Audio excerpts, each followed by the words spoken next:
Have you ever said or done something you regret just because you were angry or overwhelmed? That's not weakness, okay? That's untrained emotions. But relax. We are about to fix that. My name is Jennifer and you're welcome to the Jenny Lifestyle Lounge. Today we are going to discuss certain things that if you don't learn to control, they might end up controlling you. So today we are dealing with emotions. Let's see how we handle our emotions before they tend to control us. Most people fail not because they are not smart or talented, but because they don't know how to control what's happening inside of them. Emotions are powerful, but power without control, that's chaos. The real strength, it's not reacting, it's pausing. Next time something upsets you, use the 3 seconds rule. Just pause, okay? You breathe. And the last thing, you observe. Ask yourself, is this worth my energy? Or this is just a moment I'll regret later? Is this something that is a waste of time? Is this something that will profit me? Something that is going to bring gains? If nothing I said suits what is in your thinking or your ability, please, just rubbish it off, okay? Because it might turn out to be something greater, bigger, and heavier than you can carry. We are getting into the video already, but before that, just take a second. Just like I asked you to breathe, okay?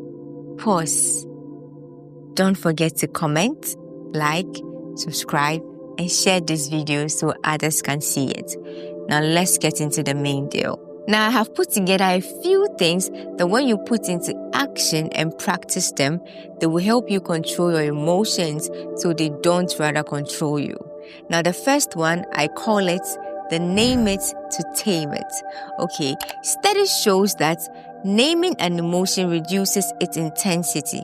Right. Now, whenever you are going through it, what you are supposed to do is shout it out, okay? Go anywhere you feel it's calm, to the beach or wherever you can think of, and rather go and scream it out. Better still, you can write it down. Let me take you through how.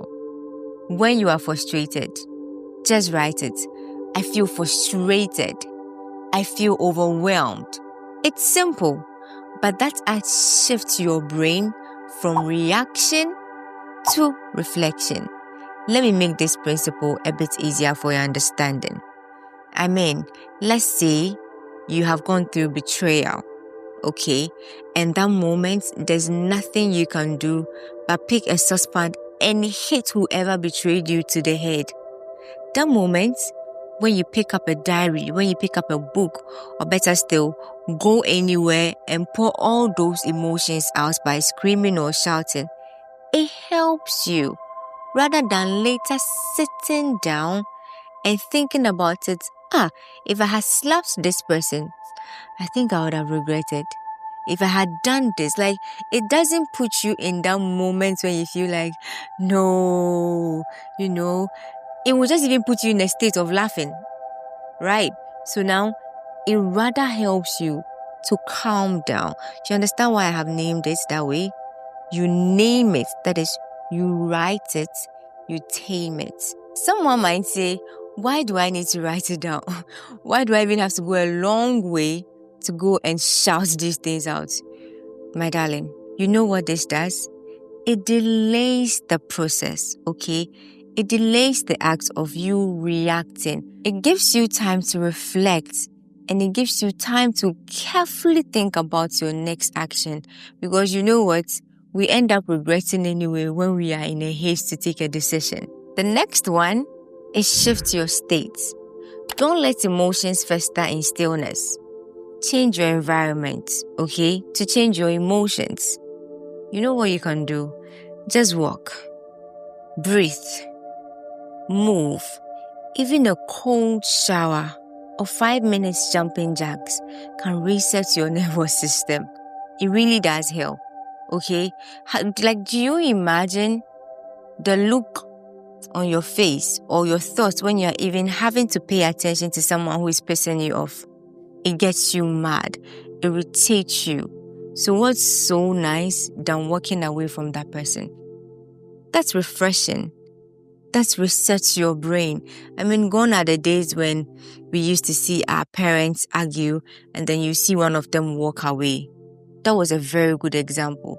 You don't have to go back and banter the person, argue with the person. It won't help. And so when always one has to excuse his or herself from a situation that is not too pleasing, I think it does a lot of good than causing harm. Reflecting and growing is the next one I'm about to teach you guys. Growth comes from reflection.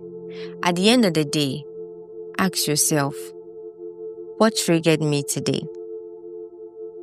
Just ask yourself, why did I react this way? How could I have even responded better? You don't grow just by going through things. You grow by learning from them. This one is literally going back to what happened, going back to what you did, thinking about it. That's what I mean by reflection. And now knowing how to do better if it should happen again or a similar thing should happen. And so let me pick the first point by what triggered me today.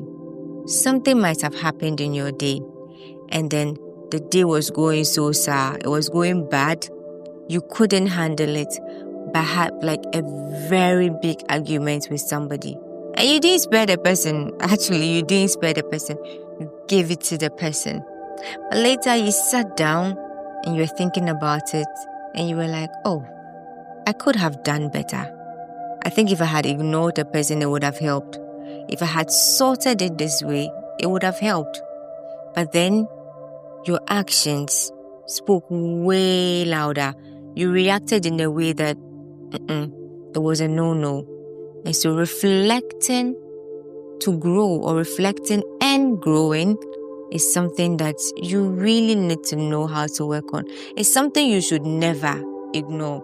I can understand people have emotions. Sometimes you are pushed to the wall that you don't even know what to do, and then you happen that, I've done what I shouldn't have done. But when you are in your comfort zone, when you are in your safe place or a calm place, all you need to do is take time out of your whole day. Think about it and know how to do better. That if it should happen again, I will take it this way, I will ignore it, or maybe even avoid it.